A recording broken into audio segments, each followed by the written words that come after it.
modul 2 bisa ditanyakan di sesi Q&A. Sebelumnya, Assalamualaikum warahmatullahi wabarakatuh.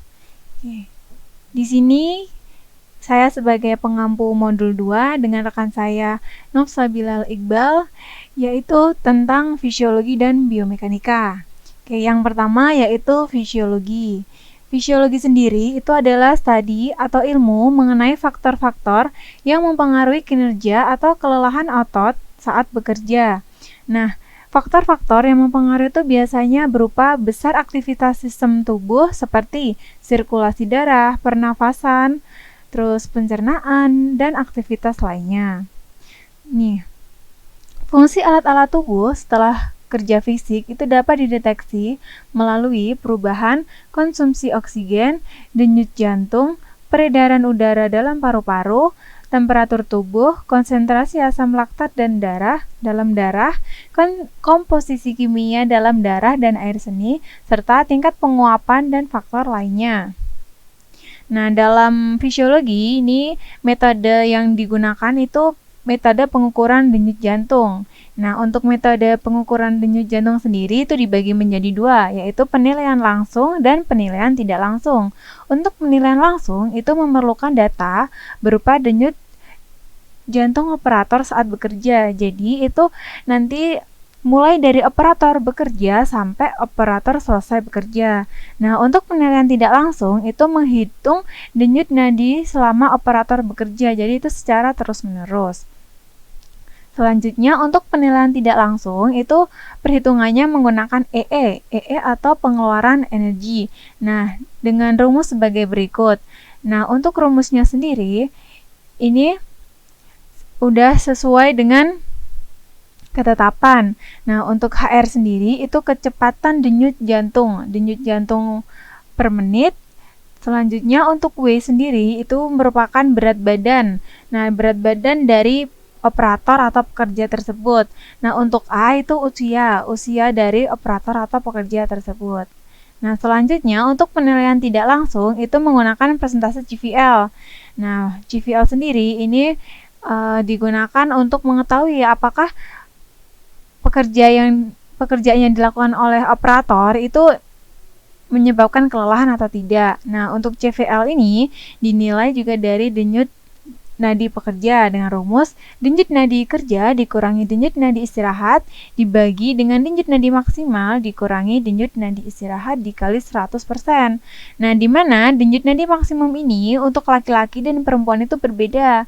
Untuk laki-laki yaitu 220 dikurangi umur dari laki-laki atau operator tersebut.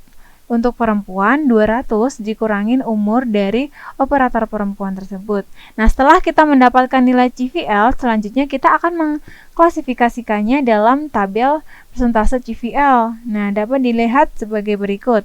Untuk persentase CVL ini misalnya, untuk CVL diperoleh X kurang dari sama dengan 30, maka itu tidak terjadi kelelahan. Nah, untuk X lebih dari 30 kurang dari sama dengan 60 berarti itu diperlukan perbaikan untuk pekerjaan yang dilakukan oleh operator. Untuk X lebih dari 60 kurang dari sama dengan 80 itu berarti kerjakan waktu singkat. Jadi itu yang dikerjakan harus singkat seperti itu. Dan untuk X lebih dari 80 kurang dari sama dengan 100 itu diperlukan tindakan segera.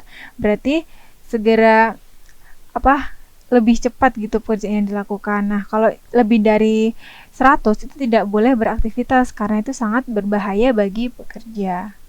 Nah, selanjutnya untuk mencari konsumsi energi. Setelah kita mendapatkan energi pengeluaran atau EE, nah selanjutnya kita mencari konsumsi energi dengan rumus ET dikurangi EI. Untuk ET sendiri itu pengeluaran energi pada saat waktu bekerja atau ini pada waktu sudah bekerja. Nah, untuk EI itu waktu istirahat atau saat operator belum bekerja sama sekali. Jadi, KE ini konsumsi energi itu energi yang dikeluarkan dari keseluruhan dari operator tersebut. Jadi, selisih antara EE sebelum dan EE sesudah. Nah, untuk mengklasifikasikannya. Jadi setelah dapat nilai dari konsumsi energi, kita mengklasifikasikannya dalam beban kerja dan reaksi fisiologis. Nah, ini kita dilihat dari energi expenditure atau EE. Jadi misalkan nilai konsumsi energi ini didapatkan lebih dari 12,5, berarti pekerjaan yang dilakukan itu sangat sangat berbahaya gitu. Jadi tidak boleh dilakukan. Nah, misalnya ini EE yang dihasilkan itu 6, berarti kan di dalam ini rentang 5 sampai 7,5, jadi itu moderate atau pekerjaan yang dilakukan itu sedang. Oke, jadi itu ya dari penjelasan dari fisiologi. Selanjutnya biomekanika akan dilanjutkan oleh rekan saya, Nofsa Bilal Iqbal. Bismillahirrahmanirrahim. Assalamualaikum warahmatullahi wabarakatuh. Perkenalkan, saya Nofsa Bilal Iqbal, salah satu pengampu dari modul 2, yaitu fisiologi dan biomekanika. Nah, yang pertama, di sini saya akan menjelaskan terkait materi biomekanika. Biomekanika adalah suatu ilmu pengetahuan yang merupakan kombinasi dari ilmu fisika, khususnya mekanika dan teknik, dengan berdasar pada biologi dan juga pengetahuan lingkungan kerja. Nah, di dalam biomekanika terdapat konsep biomekanika. Yang pertama yaitu general biomekanik, yang kedua itu occupational biomekanik. Nah, untuk pengertian dari general biomekanik itu merupakan bagian dari biomekanika yang berbicara mengenai hukum-hukum dan konsep-konsep dasar yang mempengaruhi tubuh organik manusia, baik dalam posisi diam maupun bergerak. Nah, sedangkan untuk occupational biomekanik itu merupakan biomekanik terapan yang mempelajari interaksi fisik antara bekerja dengan mesin, material, peralatan dengan tujuan untuk meminimalisasi keluhan pada sistem kerangka otot agar produktivitas kerja dapat meningkat. Di dalam biomekanik terdapat posisi pengangkatan. Yang pertama yaitu ada horizontal location yang disingkat H. Itu merupakan jarak telapak tangan dari titik tengah antara dua tumit diproyeksikan pada lantai. Lalu yang kedua ada vertical location disingkat V. Itu jarak antara kedua tangan dengan lantai. Lalu yang ketiga ada vertical travel distance atau yang disingkat D. Itu jarak perbedaan ketinggian vertikal antara destination dan origin dari pengangkatan. Yang terakhir ada lifting frequency disingkat F. Itu angka rata-rata pengangkatan per menit. Untuk lebih jelasnya dari posisi pengangkatan ini dapat dilihat pada gambar operator yang sedang mengangkat beban di sini. Nah, di dalam biomekanika saat melakukan perpindahan memutar dengan membawa beban itu membentuk sudut asimetrik, yaitu yang disingkat A. Itu merupakan sudut yang dibentuk antara garis asimetrik dan pertengahan garis sagital. Nah, untuk pengertiannya sendiri, garis asimetrik adalah garis horizontal yang menghubungkan titik tengah garis yang menghubungkan kedua mata kaki bagian dalam dan proyeksi titik tengah beban pada lantai. Nah, untuk garis sagital itu merupakan garis melalui titik tengah kedua mata kaki bagian dalam dan berada pada bidang sagital. Bidang sagital itu merupakan bidang yang membagi tubuh menjadi dua bagian, kanan dan kiri, saat posisi tubuh netral. Posisi tubuh netral itu dikatakan jikalau tangan berada di depan tubuh dan tidak ada perputaran pada bahu dan kaki. Untuk lebih jelasnya terkait sudut asimetrik dapat diperhatikan pada gambar ini. Nah, di dalam biomekanik untuk perhitungannya kita menghitung RWL atau recommended weight limit yang merupakan batas beban yang direkomendasikan. Nah, untuk rumusnya sendiri dapat dilihat di sini. Nah, untuk penjelasan dari rumus itu, untuk LC itu merupakan konstanta pembeban. Lalu ada HM itu faktor pengalih horizontal, FM faktor pengalih vertikal, DM faktor pengalih perpindahan, AM faktor pengalih asimetrik, FM faktor pengalih frekuensi, CM faktor pengalih coupling atau handle. Nah, untuk masing-masing dari LC, HM, FM, DM, AM itu dapat ditentukan menggunakan rumus ini.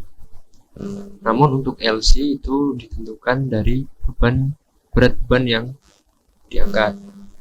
Nah, untuk FM dan CM itu dapat diperoleh dari tabel yang disediakan. Itu contohnya ada di tabel teman-teman. Nah, sebelumnya untuk perhitungan RWL di sini merupakan perhitungan RWL untuk aturan internasional atau generalnya atau secara umumnya. Nah, selanjutnya di sini perhitungan RWL khusus untuk pekerja Indonesia. Nah, untuk rumusnya tidak jauh beda dari perhitungan RWL secara general tadi, secara aturan internasional. Yang membedakan di sini ada faktor pengalih vertikal. Di sini untuk faktor pengalih vertikalnya 69. Untuk konstanta di sininya itu 20.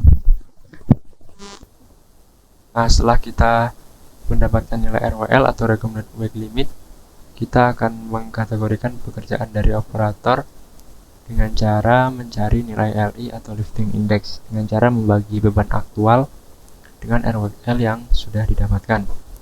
Nah, setelah kita mendapatkan nilai dari LI, kita dapat mengkategorikan pekerjaan tersebut. Jika LI kurang dari sama dengan 1, pekerjaan tersebut dapat dibilang aman. Sedangkan jika LI lebih dari 1 kurang dari sama dengan 3, pekerjaan tersebut mungkin beresiko. Nah, lalu yang terakhir, jika nilai LI lebih dari 3, pekerjaan tersebut dapat dibilang beresiko. Nah, sekian penjelasan dari materi biomekanika. Kurang dan lebihnya saya mohon maaf. Assalamualaikum warahmatullahi wabarakatuh.